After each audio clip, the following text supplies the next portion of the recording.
Welcome back to another episode of Bibliophiles, a show all about books from the Ann Arbor District Library. Each episode, we get together and try to answer one book-related question in just a few minutes. Today, I'm joined by Lucy and Amanda, as always, and my name's Christopher. The book topic that we're looking at this time is what's a graphic novel adapted from a book or short story? Lucy, what did you pick for us? What I picked was, this is Anne Frank's diary, the graphic adaptation. And it was adapted by Ari Folman. And it's an interesting pick for someone to adapt graphically. The author said he was approached by the Anne Frank Foundation and they asked him to edit a graphic edition of her diary because it's so iconic. And I think for a lot of people, it's how they know as much as they know about Nazi Germany. He had a lot of reservations when they asked him to do that because he thought, how can I take this voice and put it, how can I assume to illustrate what Anne Frank was thinking?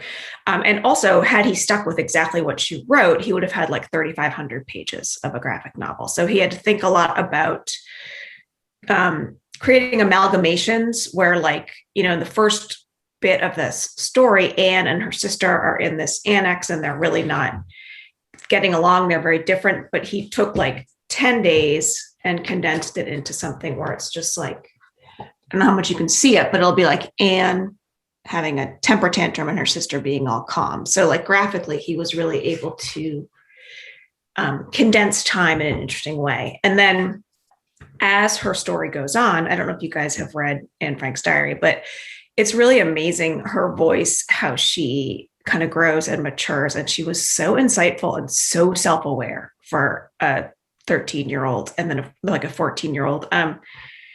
And he did a good job of keeping that by actually just putting full segments of her diary in here. So this is just like a whole page from her actual diary, and then he'll illustrate it.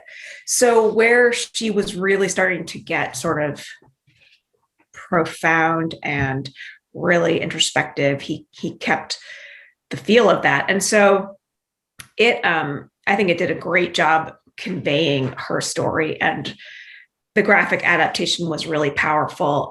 Some of the things he used, like he used this is the scream, that's Anne feeling frustrated, and then this one, her sister feeling all calm. So he used a lot of different techniques to sort of convey what she was feeling in this small space. And again, it's just a reminder of the story in general, how she's just like a teenage girl. So she's going through all these teenage thoughts, but she's in this incredibly unique and horrible situation. So I was really glad I read this. I just was completely immersed, and there's so much to see on every page.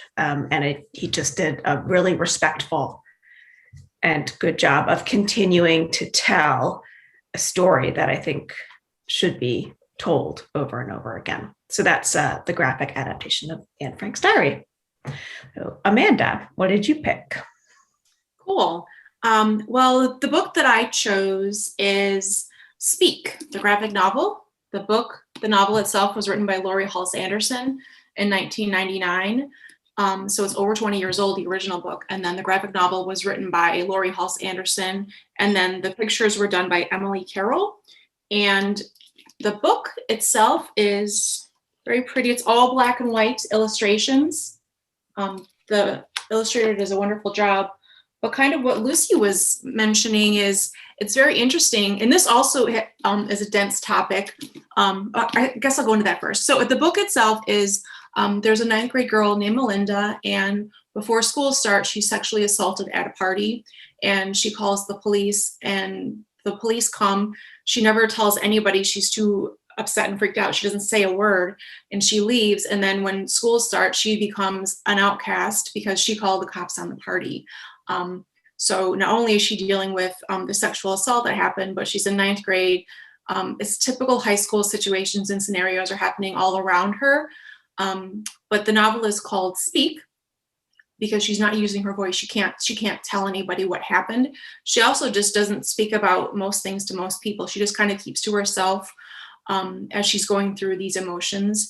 One thing that is interesting with being a graphic novel, and Laurie Halse Anderson, I'm going to read a little quote at the beginning. She says that I wrote the original Speak in the late 1990s, before the internet, before cell phones, and before the awesome phenomenon of graphic novels. And one thing, like this one, like you've got the Diary of Anne Frank, you've got this book with sexual assault, like how do you draw pictures to describe these horrific things that are happening? So it's a very interesting challenge for the writer and the illustrator who's doing that work.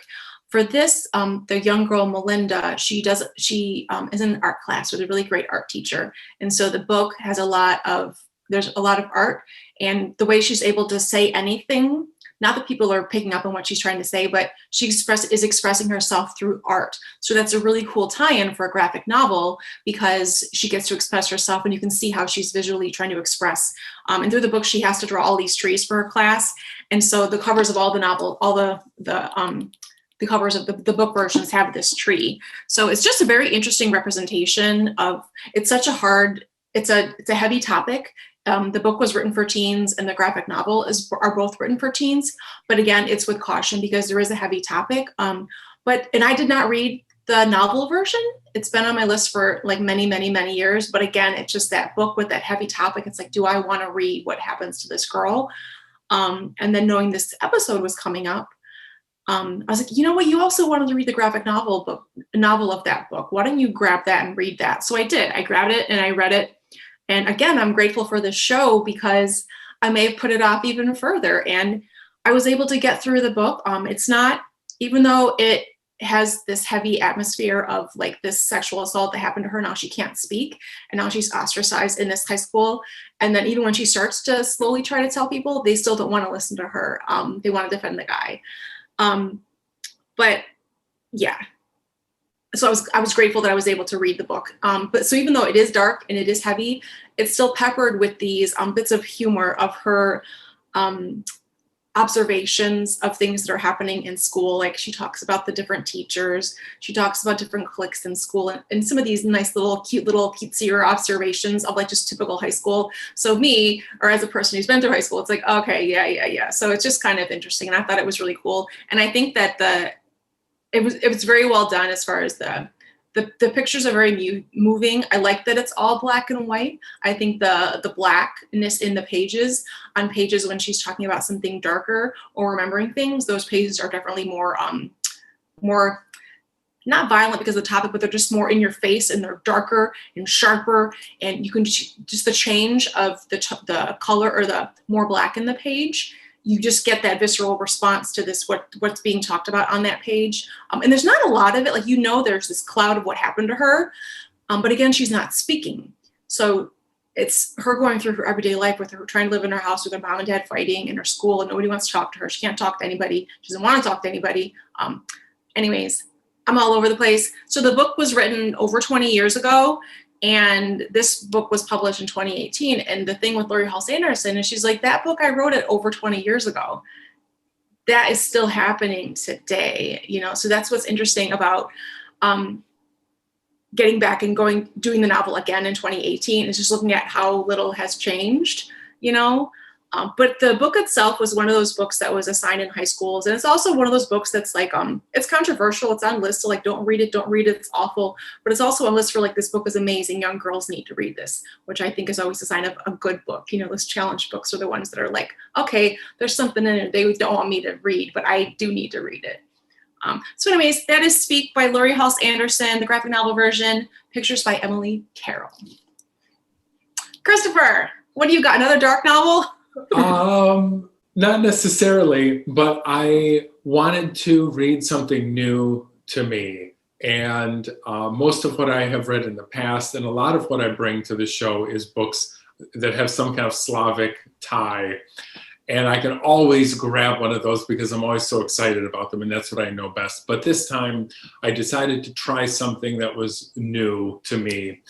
And this is a brand new book. The library does have it, though. It is by, the short story is by Nnedi Okorafor, and her story was called On the Road.